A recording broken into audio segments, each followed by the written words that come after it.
Hi, I'm Dion Parson, and welcome to this week's episode of Sounds of the Diaspora, Artist to Artist, a conversation with Dion Parson. I'm really excited tonight.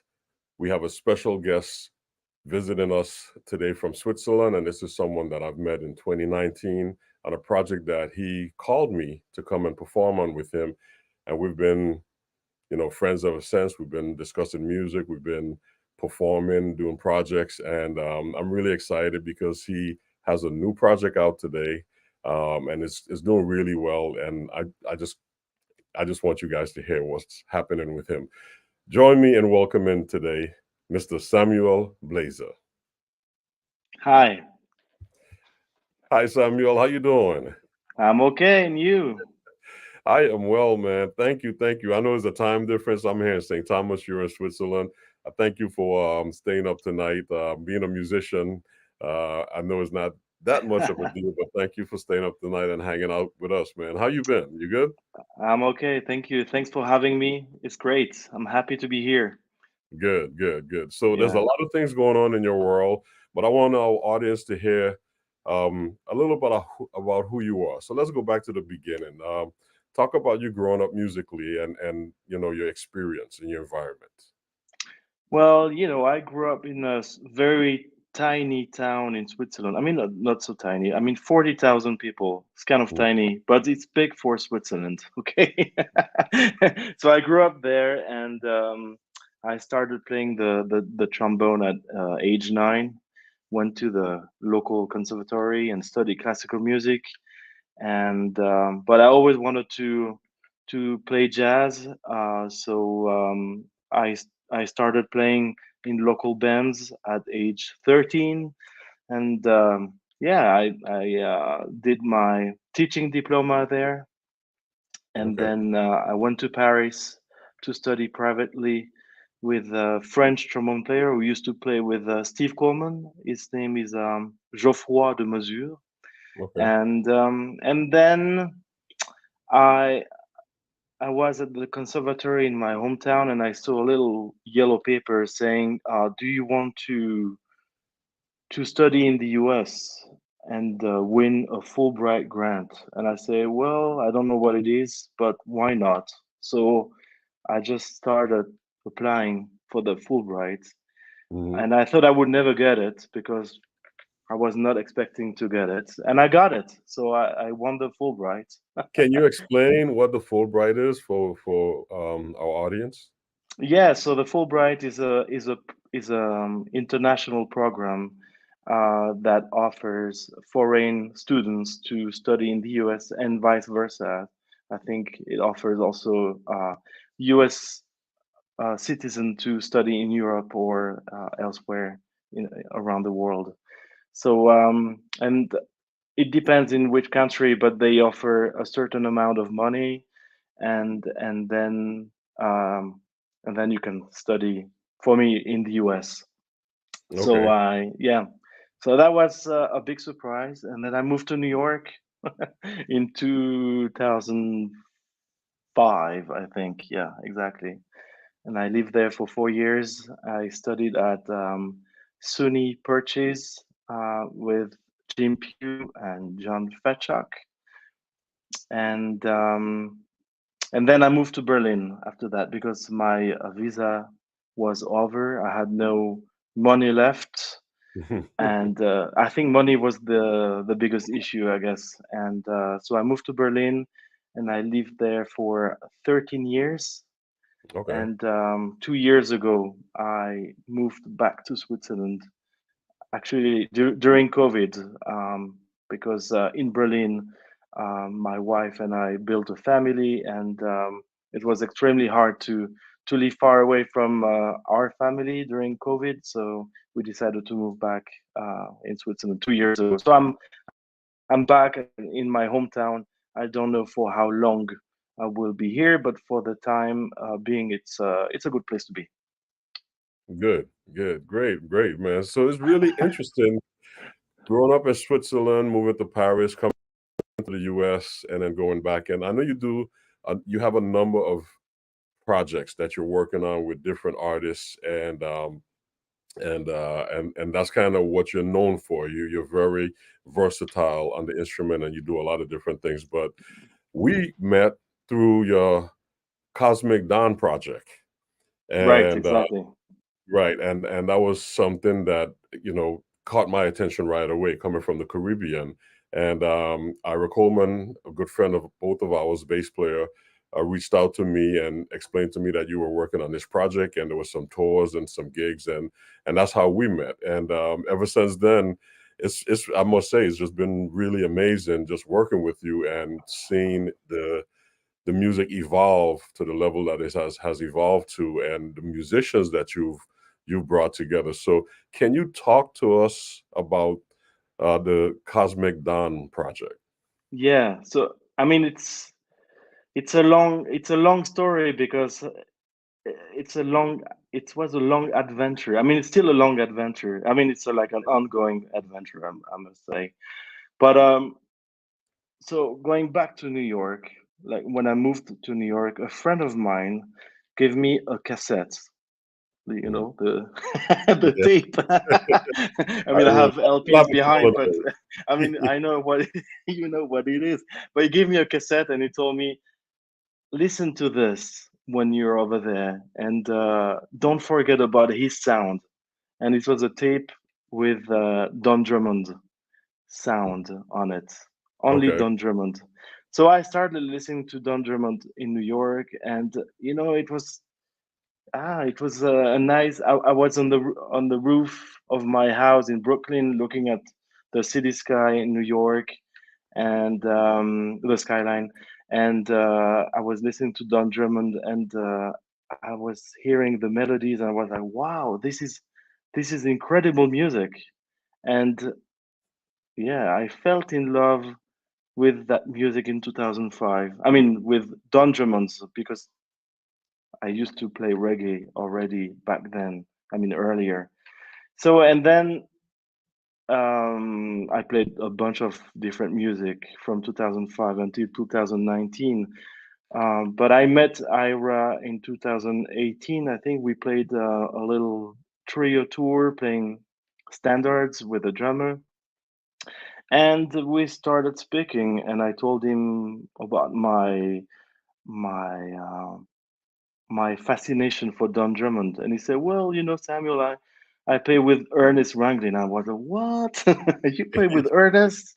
Yes. And then we started talking about that, and I said, my one of my dream would be to build a tribute band to Don Drummond, or like playing tribute to Don Drummond and to our own thing, or like something like that. And he say, well, you should. There is someone you should meet in Switzerland. His name is Alex Wilson, and Alex became he was the keyboard player of Ernest Ranglin, where Ira also played with, Mhm. and so Alex started being my the artistic director for this Don Drummond band.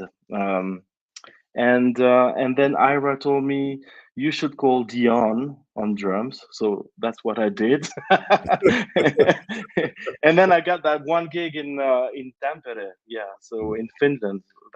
That's where we gave our first performance. And the way I got that gig in Tampere was also a funny story, because I played in 2018 with Oliver Lake on alto sax and my quartet. Mhm. Russ Lansing was on piano, Gerry Hemingway on drums, and Masa Kamaguchi on bass, Japanese who lives in Barcelona. And after the gig, I talked to the promoter and I said, uh, "Yeah, we shared our love to for reggae music." And he said, "Well, I'm currently recording an album as a reggae singer. Do you want to record some trombone for me?" And I say, "Well, of course, I will do it for you." I did it for free, but with only one idea in mind is that I could submit another project for the following year, which I did. And he said, "So what can I do for you?" And I said, "Can I bring a reggae band next year for you?" And he said, "Yes, sold." So that's how this Don Drummond thing came alive, actually. So Great, so in great, 2019 we played the premiere. Yeah. great. So I know our audience is wondering who's Don Drummond. So Don Drummond is one of the co-founders of the Scatolites, which is a reggae band out of Jamaica, a very, very popular reggae band. They were actually laid the foundation for ska, reggae, dancehall, all the things that one drop, all of those rhythms that came Rocksteady. afterwards, Mm, rock steady, all of those things. And what I like about this project is that you you really captured the essence of the music, but it's really fresh. It's connected to, again, the sounds of the diaspora. Because when I hear this project, and I'm just gonna say this, when I hear this project, it sounds like it's a project that came straight out of the Caribbean. So it's something that so I we can. succeeded. Yeah, exactly. It's the sounds of the diaspora, and that's one of the reasons why I wanted to have you on the show, because our Right. audience is a very vast audience, and they're all over the world. We're streaming everywhere, and there's people in Europe that may not ever heard ska, but then when they hear this tonight, because they may be a jazz lover, and that connection to jazz may bring them into the element of that. So, one of the things that, again, I felt that you captured was the essence of, paying homage to the foundation of the music, the roots of the Right. Caribbean, but adding the melodic component and the harmonic structures, because a lot of the Caribbean music, the harmonies is limited to certain fundamentals, but this really goes somewhere, and the musicians that you have on this project is really phenomenal. It's amazing, and that's the other thing that I was impressed with when I showed up to the first rehearsal. I was like, okay, this is an all-star cast. Let's have I some mean fun. that was something I really want to have. It's like great jazz musician who loves Caribbean music, Mhm. and so that was really the key. I wanted to have great improvisers. So we had like Soweto Kinch on alto sax, who's Mhm. like a second generation from Jamaican parents, but who lives in Birmingham. Michael Blake, he's Canadian on tenor sax, but he's been playing reggae all his life. And And jazz. yeah, Mhm. yeah, and yeah, and jazz, of course. Alan Weeks, who's on guitar, who's a bit unknown, but who's a major guitar player in London. Mhm. And Ira, who's been playing with Ernest and Monty, and you, who's been playing with Monty as well, and Ray Anderson, who's one And of my favorite trombone yeah. player. And Ernest. I And actually, Ernest, yeah, I yeah. recorded with Ernest on that project we did in Senegal. In Search of the Lost Rhythms, with featuring Baba Mile and his band. That was a project that Oh, Miss Ira and I went to Senegal and we recorded with Baba Mile. That was the first recording for Palm Pictures Records when Chris Brown yeah, sold yeah. Island Records and he started Palm Pictures. That was the first. It was a collaborative project. Ernest Ranglin featuring Baba Mal. I was a drummer on that project, and Ira was the bass player. So Ira and I Uh, we've been through the trenches. yeah, and Ira told me you should call Dion. He's like a really serious musician. He loves that music. You will get along with him, and that's what happened. So I'm so glad that we did that together. Yeah. Yeah, yeah. And so I know after we finished that gig in Finland, we came back and everybody was excited and you were talking about this project, but then COVID hit. Well, yeah, that was Yeah, right before COVID. I mean, right. yeah, We're supposed to yeah, meet up in England, and then COVID hit, and then I remember getting a call from you saying, "Hey, man, I really we got to figure out how to do this project. Is there a studio on the island?" And you started sending me tracks, and that's kind of how we figured it out. Everybody yeah. did their thing wherever they were.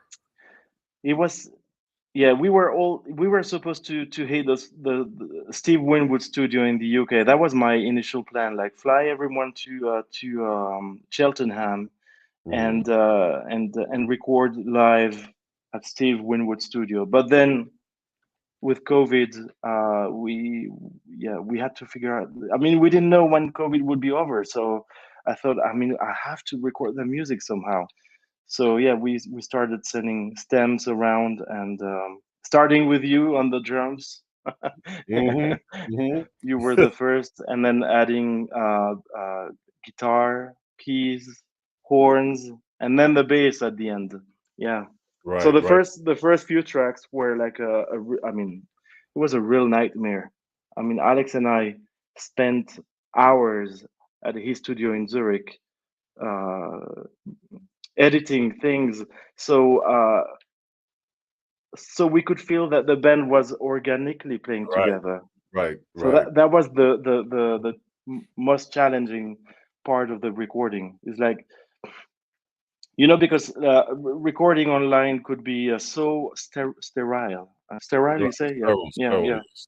sterols. And also we could feel that musicians are unconnected. So yeah, so we had to give directions to each musicians, and sometimes have them re-record, you know, Hmm. because it wouldn't fit the vibe, or wouldn't fit the energy, Right, or right. yeah. So Yeah, one of the things I did behind the scenes was I had a number of conversations with Ira. So before, when I got the track, because there was some kind of like suggested tracks along, and I would call Ira, I'm like, "That's the bass line you playing?" He's like, "No, I'm not gonna do that. I'm gonna do this instead because now that I'm more comfortable with it." So we had I a didn't number of know. yeah, we had a number of conversations about just laying the groove down. Certain songs I would push a little bit, and he would play behind. The songs that he was a little bit more busy around, I would lay down the track a little more solid so he can be more open, and so like some of like I think is I had a beautiful Better Lives or Rainy Days. There's a really melodic bass line. Oh, That's Rainy Days. Rainy Days is really beautiful. Yeah. You know, I wrote that bass line and I thought Ira would record something else, and he he actually played that exact same Exactly. line. I was like, "What? Why? It's No, but so it's hard." killing. It's kill. It is. It's like it's like a classical bass line. The way it's arpeggiated and but It we is. talked about that. Those are the conversations that we had because Ira and I, for playing with Monty Alexander for many years and Ernest Ranglin. One of the things we did, especially with Monty, the way he worked out with us, like Monty would have rehearsals with just me and this is what I want to hear from you. And then he would have conversations and rehearsal with Ira, and then Oh, we'd get together and sound check. Our rehearsals were really at the sound check, and he would talk to us as a group, but he would talk to us individually. And I learned so much from Monty about just the foundation of the rhythms, I and can then what I learned imagine. from Ernest was the historical content because Ernest was there from the beginning, from the Scatlites all the way up. So Ernest brought a lot of historical content to the table as a band leader, but Monty actually we just basically played those grooves, man, from steppers to rockers, one drops. It was really great. So Ira and I had this. We would finish a gig and go to one of either his room or mine and just talk about the grooves to make sure that we're laying it down right. So that kind of happened behind the scenes. I'm not sure if you know of that, but we had a No, lot of I fun. didn't know. But that's great to know. Yeah, and Ira is someone who's like really dedicated to the music, and once you get into something, then we could rehearse for hours. I mean, yeah, Yeah, great, it's great. Well, talking about Rainy Days, man, you mind if we play it? No, we should. Yeah. We're talking. I know everybody's saying, "Man, just play the song, play the song." So let's just jump into some of this music.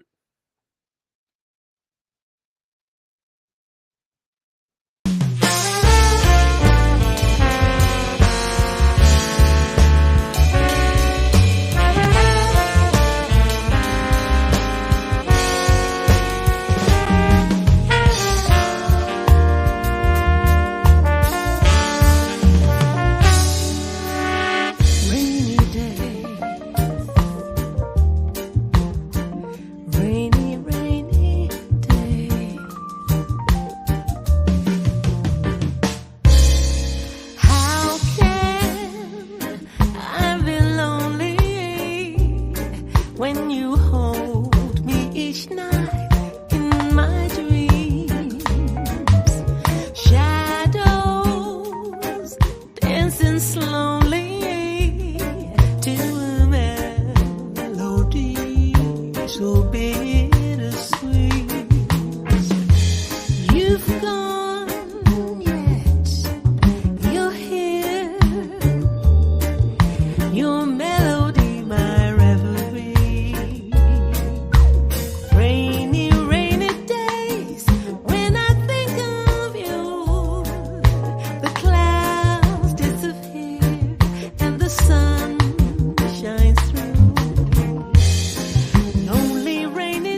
Very nice, Samuel Blaser. Rainy days.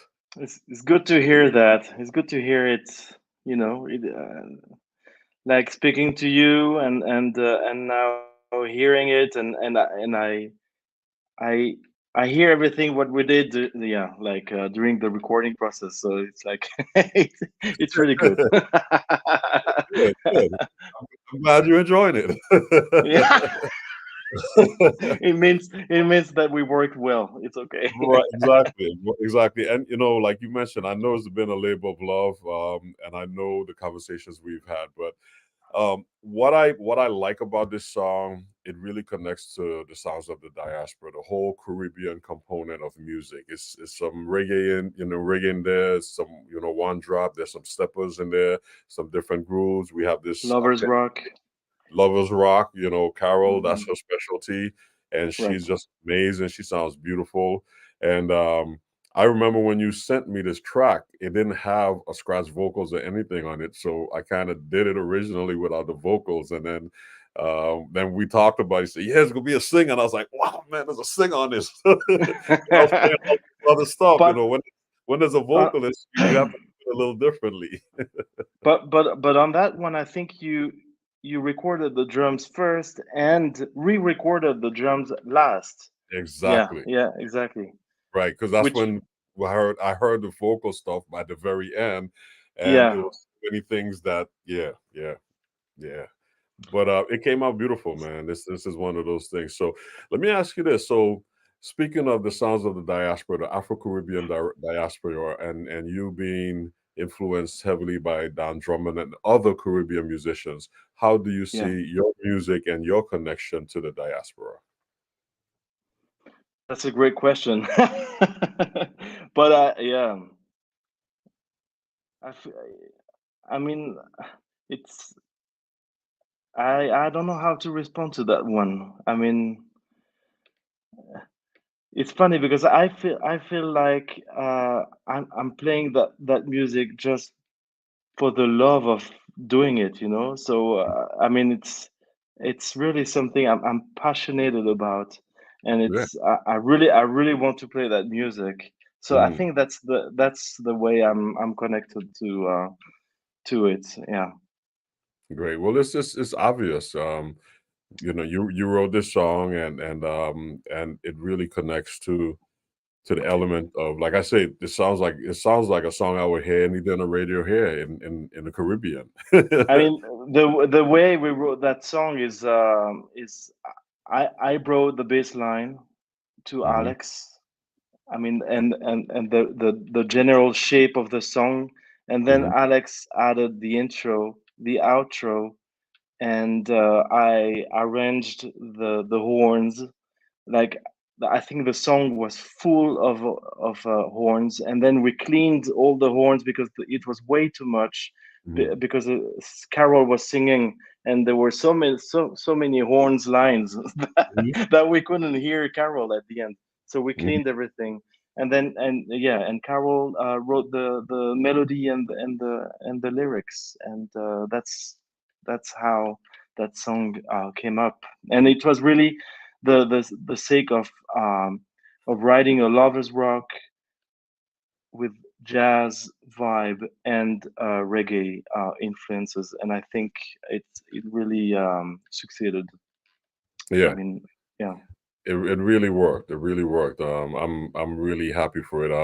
I must tell you, man, it's really been a pleasure listening to this from the tracks that they were recorded and you were sending them back to us. This is something I was like, yeah, I saw the project coming together and it made sense.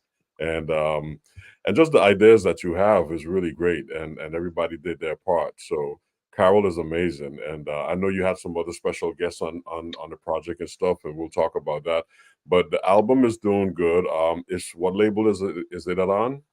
Well, it's released on Enya in Germany. I mean, it's like Enya is called. Yeah, In Inja label. Enya. Yeah, I mean, you say Enja, but I think it's Enya, whatever it is called. Okay.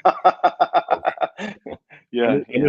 It's getting some good traction. It's getting some good traction, so that's great. Can We you got tell us? plenty of great reviews. Yeah, we got amazing reviews all over the world. The Guardian gave 4 stars, and Downbeat, and we also got a special award from Germany called the Schallplattenkritik Award, which is like it's basically like the Downbeat Critics Poll, but a German version, and they select the best records every year, Mhm. and Roots won the world music category Oh, this year. So that, and it's in the ballot for Grammy nomination. So I'm crossing my fingers for to get to get nominated. I think we'll get an answer like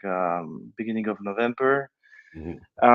And it's also in the ballot for the German Jazz Prize, which is I think it's at the end of this year as well. So let's see. I mean, plenty of things happening around, and raising attention from various festivals around the world, and hoping to get more shows. I mean, it's not easy because I'm I'm known to be someone who's performing avant-garde jazz, contemporary music, classical.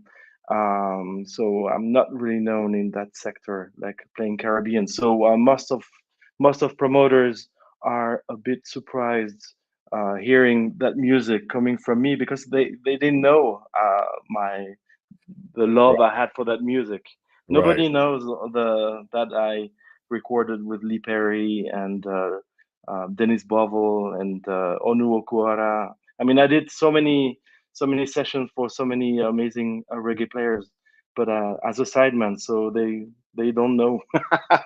Right. Well, that's why this is important, and I felt that you would be a great guest on this platform because of this. Because again, once you invited me to come and perform with you, I didn't know either, and and I was like, okay, this is great. This is great. So the album is getting some good traction, and there's some good things happening.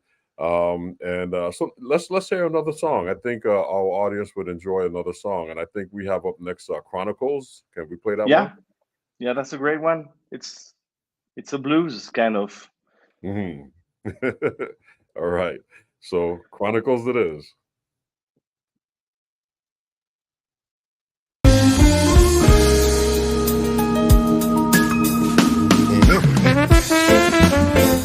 You're here, so you tell it.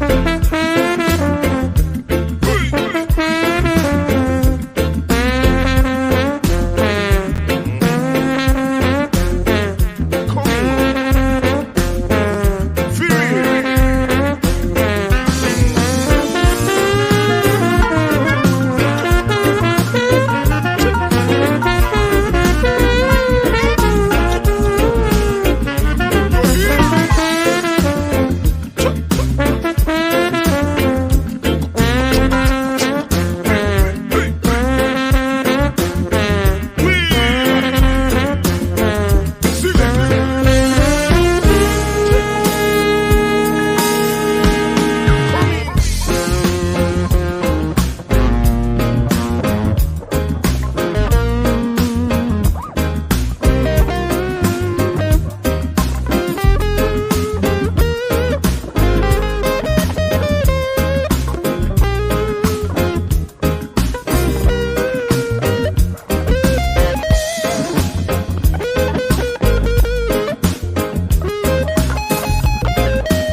till you drop, and then you take it from the top, and then you don't stop the rock. And hey, drum it.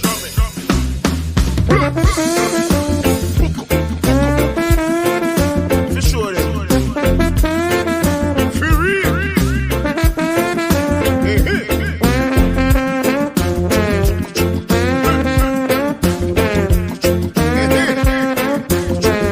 So I tell you.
Another great number. Yeah, a lot of energy. I love that. Yes, sir. Yeah, you know when I started writing the music for that album, I didn't want the album to be like a regular tribute band to Don Drummond. I didn't want to play only cover songs, and so it was for me it was very important to write original music. So I started doing a lot of research about Don Drummond as much as I could. I mean, because there are not so many information about him. He was a very mystical person with Mhm. a dramatic ending. Yeah, he was ill, and but so I was looking at all the music that he could have listened to as a child. So I listened to mystical music from Jamaica, and discovered that amazing recording. It's an archive. I think it's called Mystical Recordings from Jamaica. So it's like recordings from choirs, church music, and I Mhm. heard that priest singing, and then the audience responding to him, and it's a little bit about that song, "Bo-do-dee-dwa-dee-do-do," and then the choir would respond, "Dwa-dee-do-do," Okay. so Response. that We call it that's response. the yeah, so that Yeah. the history behind that song, and it's funny because the melody is major and the bass line is minor, kind of. Okay. So it's like a bit crunchy, and Yeah. I really like the result of that one. And Alan Wicks is taking an amazing guitar Great solo. solo.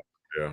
Yeah. Yeah, we tweaked it a little bit, so we got a little bit that Santana Right. sound in the end. Right. Came I right out of you. remember, yeah. Nice sound. Yeah. Well, we were mixing the track with Steve Winwood was in the studio, and we said, I think the guitar is missing something. Can can we bring something a bit more crunchy about it? And then James, the engineer, just like put that thing, and the guitar turned out to be like that rock Yeah. rock It's, solo, and it's kind of it's what's needed is like rock and roll meet, straight up, reggae. It's just really nice. I love it. exactly. Yeah, And yes.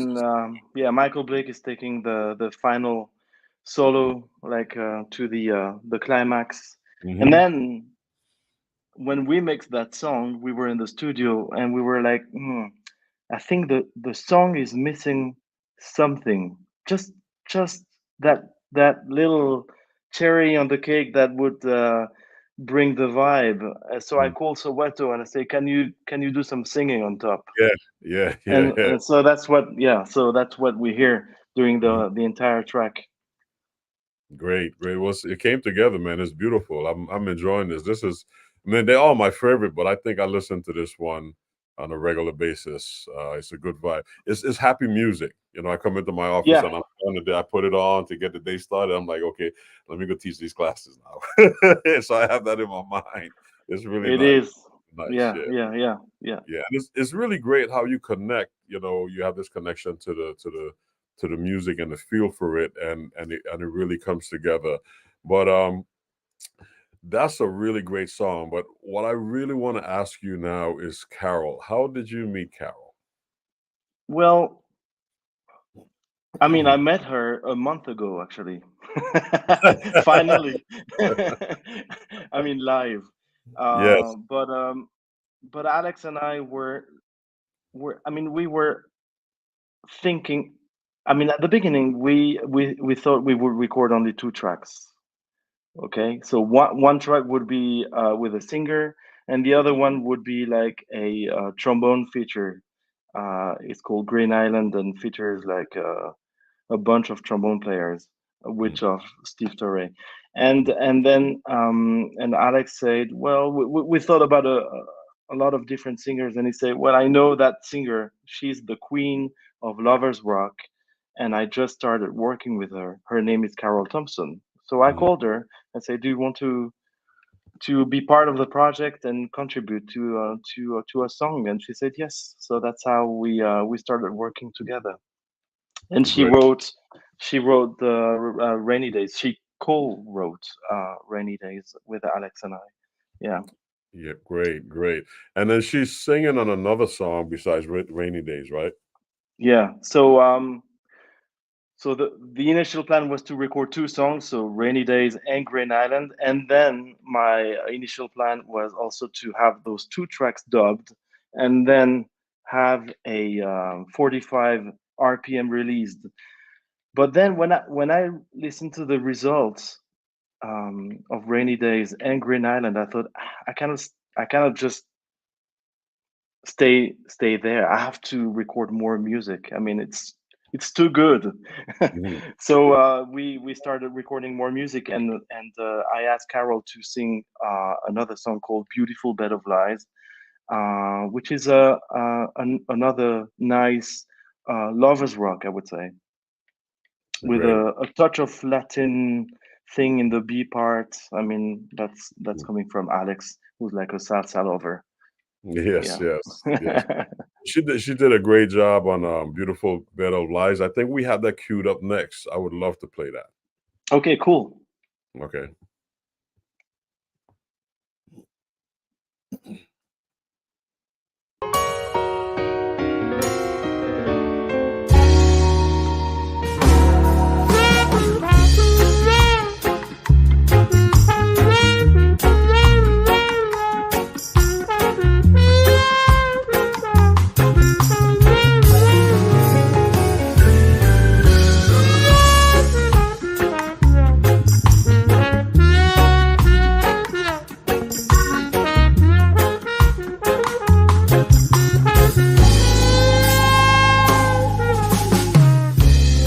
Never could say no to you, no matter how hard I try.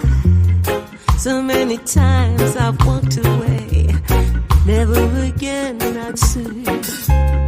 Never could say no to me, no matter never again, I hear you say. Well, here we are again. You are the stars, and I am the moon. There's no getting away. No, there seems to be no escape. 'Cause I'm a restless sea, and you a lonesome shore. No matter how hard we try, we keep coming back for more. Deja vu, being here with you, lying in each other's arms, in a beautiful bed of lies. No matter what I do, gravity pulls me to you, lying here in your arms, in a beautiful bed of lies.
Another good one, I guess. Yeah. Carol sounds beautiful. That's really nice. Yeah, it's a great song. Yeah, the same process from Rainy Days. I wrote the very basic structure, and then Alex and I worked the arrangement. We sent it over to Carol. She wrote the melody and the lyrics. And my main inspiration for that one was from Alton Ellis, who's like a lovers Analysis. rock. Yeah, Yes. yeah, yeah. I really like that. Chord changes, move, and I mean very smooth and very nice. And then for the intro, I remember listening to Steve Turre playing with Ray Charles with a pixie mute. Hmm. It's like this. It's a mute that you stick in the bell, and then you play with a wah wah on top, wah wah, and you get that tricky Sam Nanton sound, like a typical Hmm. I mean sound. So yeah, that's the beginning, and then the Hammond you hear on that one is Steve Winwood's Hammond. We yeah we so when we mixed the album, Alex wanted to record the Hammond over there because Steve has 10 B3 at his studio. Wow. 10. 10, Nice. Yeah. all in great shapes. Yeah. I could imagine. It's just a Yeah. warm, beautiful, just relaxing song that just makes you just feel comfortable all around. And the lyrics it tells a great story, man. Congratulations on another gem. A great story that speak to many of us, I guess. I wasn't gonna get into it because everybody can interpret it their own way, but All yeah, right, right. I'm gonna leave that for everyone's imagination. But yeah, another great one. Some great songs here. And you had some folks that worked in the studio with you, special guests. I know you mentioned Steve Turre. He did a special thing on one of the songs. Yeah, he recorded some shells and some trombone, and you know, because I thought, okay, we are paying tribute to one of the greatest trombone player in the world that nobody really knows about because he had a short life. He never left Jamaica, except for one trip, I think, on a cruise ship, Hmm. and he thought he was one of the best trombone in the world. Hmm. He thought he was better than JJ Johnson. I love that story. I think Hey. JJ went to Kingston to hear him too, and I mean, yeah, he was a great. So I thought one of the track has to be I mean, it has to have lots of trombone on the track. So I called Steve, I called John Fetchuk, I called Glenn Ferris, Hmm. who used to be Frank Zappa trombone player, Hmm. and he lives in Paris. And Jennifer Wharton, who's John's wife, who plays the bass trombone, and I think that's it. And me. Oh yeah, yeah. I play. So one of the song has many trombones on it. Great, great. That's great, man. To pay homage to him that way, that's amazing. One of the other special guests you had was Lee Scratch Perry. Yeah. So yeah, it was very important for me to pay tribute to the music the right way. Hmm. So I also wanted to get credits for it. So and to show that I have lots of respect for the music. It's not only like a European trombone player playing reggae, and so I wanted to have as many people connected to that music as possible Hmm. who has like a history, a Hmm. background history with it. So Lee used to live in Zurich, and I did many recording sessions for him as a Hmm. sideman. So I called his wife.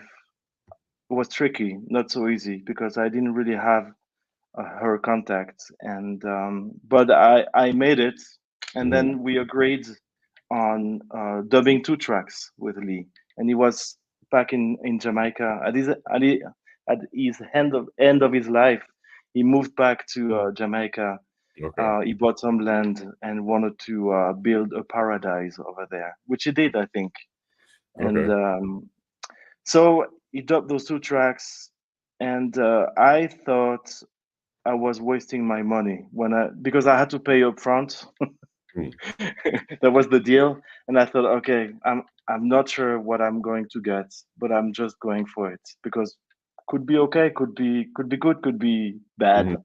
And then I received the track back, and I thought, wow, this guy really spent lots of time on the music. It's really amazing. And then I received some videos from Miri, his wife, and you really see him spending lots of time scratching his bird and like trying to figure out what can I do with that music, because it's probably not something he was used to do, like jazz and reggae. And so and then when he did that, we agreed on mixing and dubbing the entire recording. He passed away the following day. Oh wow, Yeah. wow, yeah. So Um, yes, that's too bad. But I remember when you told me that you had gotten him to work on some tracks, and then I heard the tracks, and I was like, wow, this is really nice. I know he did a Rainy Days dub, and then he did another one, right? the Great Island. Yeah. The Green Island, yeah, yeah. So hey, let's listen to that Rainy Days dub. I think that would be nice. Right. Yeah, we should. Okay, let's check that out.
Very Yeah, nice.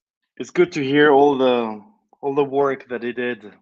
I mean, you know, like playing the two tracks back to back. I mean, almost back to back. Mhm. Yeah, Lee did a great job with it. I mean, dub music. I remember when dub music came on the scene, and we would go to parties. When I was a kid growing up, and you'll have the DJ playing and all the echo chambers and all of that stuff. And Right. he was the purveyor of all of that, and he mastered it. And this is there's so many moving parts, but he was able to capture the essence of everything. Exactly, exactly. It's really amazing. He cut things at the right moment, and you can hear that he spent a few hours on it. Oh yeah, yes, it's Probably great. gave him a bit of headache too. Probably, you never know, But great project, great project. Again, the album is called Roots, and it's a Right. extension of the Cosmic Dawn project. And where can you tell our audience where they can find the CD or the music? Well, I mean, it's available on all streaming platforms, of course, and it's probably available all over the internet, Amazon, and yeah, different shops if you want LPs and CDs. I mean, I think it's well distributed. I mean, Enya is one of the few last major recording jazz label available, yeah, here in Europe. So they are well distributed. Great, great. So all the Yeah, streaming platforms, YouTube, Apple Music. YouTube, Apple, Deezer, iTunes, Spotify, yeah, Tidal, yeah, everything. Yeah, well, I'm really, really um, happy for this project. Thank you for having me on it. And I think, again, thank you for Well, coming to thank the you. show, man. And thank you for paying homage to such a wonderful Caribbean icon, someone that, the world doesn't really know about, but made a huge impact with the creation of the Scatolites, of being a co-founder, and the music that he brought to light and the influence he had throughout the Caribbean. Because I remember Like Bob growing up Marley. out of this music, and then really it didn't make sense until I got older. And you're doing an amazing job just paying homage to that music. So thank you. Well, thank you. I'm so happy. I was able to do it. It's great. Great. Any additional projects or updates you want to share with our audience before? I mean, I'm so hyperactive. I have tons of things happening. I'm going on tour at the end of this week for a month, and I will be traveling all over Europe with two different projects in a total different direction. I mean, it's like improvised music, avant-garde. Yeah, so I'm excited about that. And Great. then I hope I will bring that music all over the world very soon. Hopefully, yeah. Great. So listening to all of this music, I was sharing with you the story of just trying to describe, Caribbean jazz and melding that together and what's happening. So we came up with a really wonderful world called Jazz Caribbean. So the Roots Project and the Cosmic Dawn is now part of the Jazz Caribbean connection. So I like this jazz Caribbean. Here they say skaz for ska and jazz. Skies and jazz. Well, ska is all part of it because the thing that a lot of folks, I think, are now starting to realize how influential jazz is in the Caribbean, and the Caribbean music is now really starting to get exposure outside of reggae and calypso for carnival and stuff. Right. But it's starting to get a huge exposure, and your project is one of the contributing factors to that. And we're very happy to have you on Sounds of the Diaspora. Artist Well, to thank artist. you for having me. Yeah. Yes, and we're going to continue to support. And it's been a pleasure having you. I know it's very late in Switzerland, but hey, you're a musician, so this is your It's good. I had coffee. I had chocolates. I think I could keep on now. I mean, yeah. Step and work on the next project, right? So Right. Yeah. Definitely. Yeah. So, man, Samuel, it's been a pleasure having you. Thank you for taking the time out of your busy schedule to sit and talk with our audience and share with us this wonderful project, Roots. You can find it on NER Records. It's distributed on all streaming platforms. Go to his website, samuelblaser.com, and check out where he's performing. And again, thank you for your contribution to Jazz Caribbean and the sound of the diaspora. Thank you so much, Dion. All right. All the best, man. You take care. Hey, have a great day. I mean, All right. Evening, I guess. All right.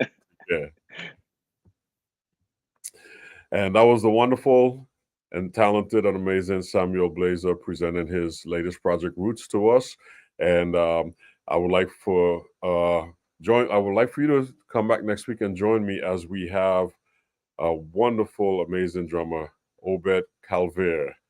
With roots originally from Haiti. He will be joining us next week as our special guest. He has a lot to say. He's touring with the Lincoln Center Orchestra, amongst many other artists. So please join us next week as we have our next edition of Sounds of the Diaspora, Artist to Artist Conversation with Dion Parson. Thank you all very much and have a wonderful evening. Take care.